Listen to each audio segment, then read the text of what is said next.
네, 저희가 1부에서는 평균이라는 개념이 등장하여 평균 중심이 된 시대에 대해서 이야기를 했는데요. 제가 이번에는 개개인성의 원칙에 대해서 구체적으로 알아볼 건데, 평균에 대한 의존도를 대체해 줄 수 있는 것이 무엇이 있는지에 대해서 개개인성의 원칙에 따라 이야기를 해보도록 하겠습니다. 개개인성의 원칙은 크게 세 가지, 들쭉날쭉의 원칙, 맥락의 원칙, 경로의 원칙이 있는데요. 각각의 개념에 대해서 간단히만 이야기하고 넘어가면, 들쭉날쭉의 원칙은 동일한 재능이라고 해도 각 개인이 가진 지능 분야는 들쭉날쭉하다라는 것이고요. 맥락의 원칙은 인간은 내향적이면서 동시에 외향적이고 단지 상황에 따라 다르게 반응할 뿐이다. 그리고 경로의 원칙은 평균적으로 밟아야 할 정상적인 경로가 있는데 실제로는 개개인의 적합한 발달 경로는 따로 있다라는 개념입니다. 그래서 이 세 가지 원칙은 평균에 대한 의존도를 낮춰줄 것이고, 이 원칙에 따르면 개개인을 완전히 새로운 방식으로 평가하고 선별하고 이해할 수 있을 것입니다. 구체적으로 기업 사례를 들으면서 설명을 하고 있는데요. 먼저 첫 번째 원칙, 들쭉날쭉의 원칙에 대하여 이야기를 해보도록 하겠습니다. 대기업의 채용, 직원에 대한 평가 방식은 과거에 단일 점수 시스템을 활용을 많이 했는데, 이는 쉽고 그리고 직관적인 데다가 객관성과 수학적인 확실성을 떼기 때문에 많은 기업들이 활용을 했는데요.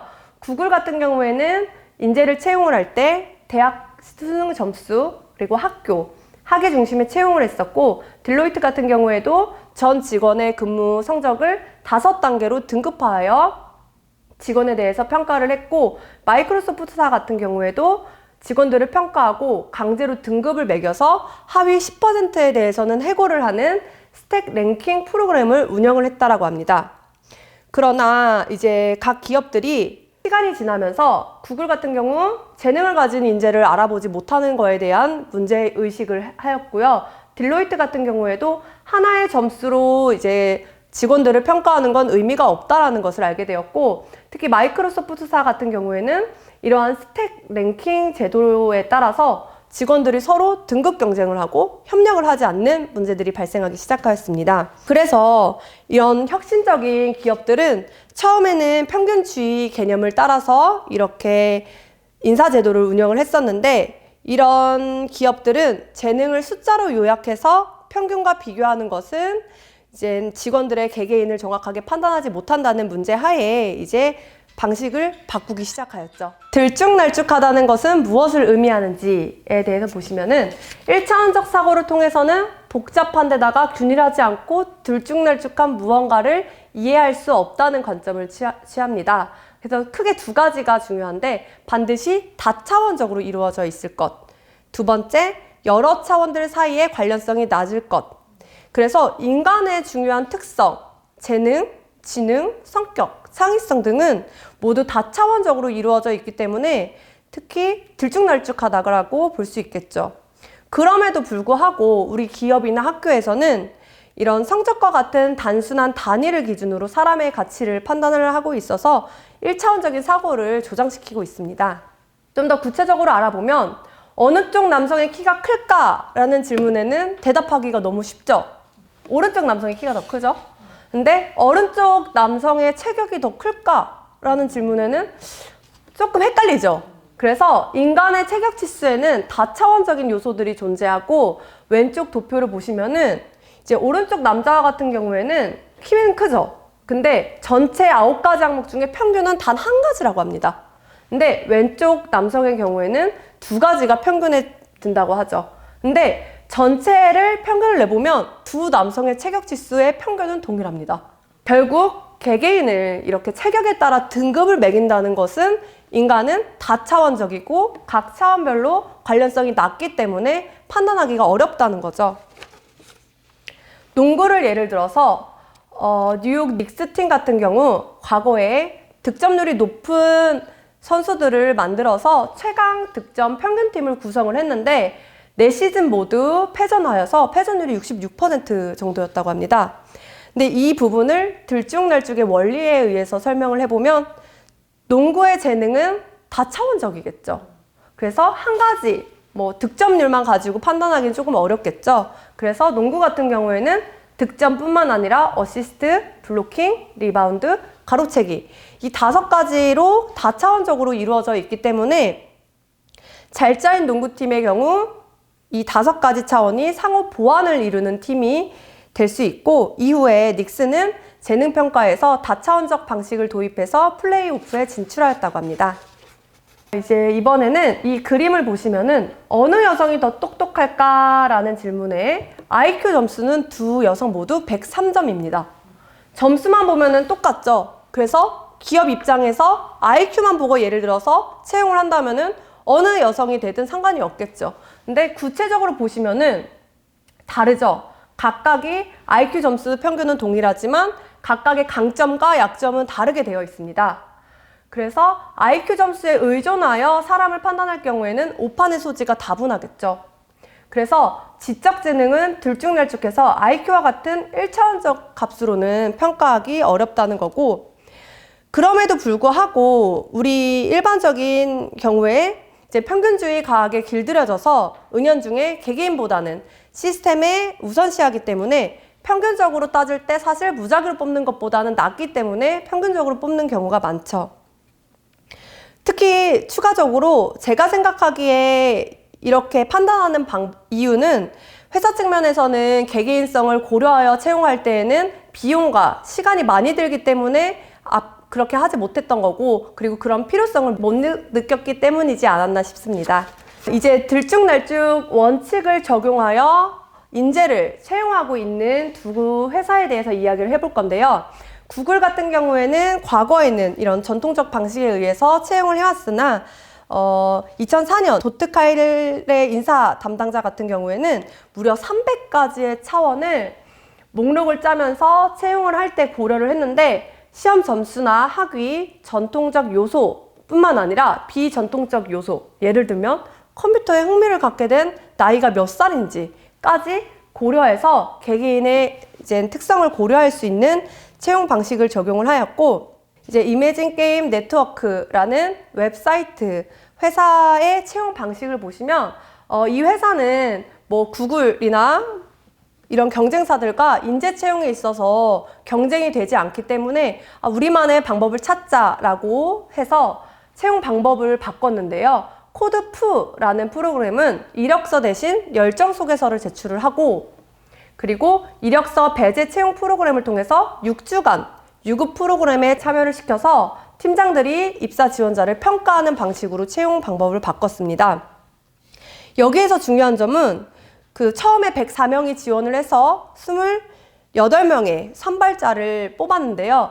이 28명의 선발자 중에서 IT 분야의 학사 소지자는 반밖에 되지 않았다고 합니다. 결국 단지 이력서만 보고 인재를 뽑았다면 놓칠 수 있는 유형들이었겠죠. 그래서 이러한 채용의 방식의 변화는 회사로 하여금 더 적합한 인재를 채용할 수 있게 해주는 것 같습니다. 그래서 들쭉날쭉의 원칙을 정리해보면 진짜 난제는 재능을 구별할 새로운 방법을 찾는 것이 아니라 회사의 눈을 가리고 있는 눈가리개를 제거하는 일이 더 중요한 일이라고 생각합니다. 여기 교수님의 예를 들고 있는데, 토드로즈 교수님께서 대학원 입학 자격 시험에서 분석적 추론 영역에서 아주 형편이 없어서 고민을 하고 있을 때 아버지가 너의 단기 기억은 뛰어나지 않으니까 시각적 사고가 뛰어나니 시각적 사고에 의존하는 문제풀이 방식을 활용해서 공부를 해봐라. 즉, 개개인성을 살펴서 삶의 경로가 바뀌게 된 사례이죠. 그래서 결국 다른 사람들의 재능의 들쭉날쭉성, 그리고 우리 아이들, 직원, 학생의 이러한 측면을 인정할 줄 알게 된다면 우리는 그들의 미리 발굴된 잠재력을 알아보고 그런 강점을 활용할 수 있고 이끌어주는 동시에 약점을 개선시킬 수 있도록 도와줄 가능성이 높아집니다. 개개인성의 원칙 두 번째, 맥락의 원칙에 대해서 이야기를 해보도록 하겠습니다. 당신은 외향형인지 내향형인지에 대한 질문에 대해서 심리학계에서는 성격과 연결되는 부분으로서 많은 논쟁거리였다고 하는데요. 개인적으로 생각을 해보면은 어떨 때는 내향적이고 어떨 때는 외향적인 경우도 있고 둘 다인 경우도 있죠. 예를 들어서 집에 가면은 내향적인데 밖에서 친구들을 만나면 외향적일 수도 있겠죠. 그래서 이 부분에 대해서 특성 심리학자들은 인간의 행동은 내향성, 외향성과 같은 명확한 특성으로 규정이 되고 이런 기질은 항구적 본질이자 영속적인 요소다라고 주장을 하였고, 심리학자들은 이런 개인적인 특성보다는 환경의 영향을 많이 받는다라고 주장을 하였습니다. 그래서 과거의 상황 심리학자들은 평균적으로 어떤 상황에서 어떻게 행동을 하는지는 잘 예측을 했는데 개개인에 대한 행동에 대해서는 잘 예측하지 못했고, 특성 심리학자들 같은 경우에는 평균적으로 따져서 개개인의 특성을 좀 더 잘 예측했다고 하죠. 워싱턴대 교수 유이치 소다의 아동 발달 연구 분야에서 손꼽히는 권위자셨는데요. 이제 여름 캠프에 참가한 6살에서 13살 어린이들 84명을 6주 동안 관찰을 했는데요. 그 결과 모든 아동들은 상황에 따라서 여러 가지 성격을 띠는 것으로 발견이 되었습니다.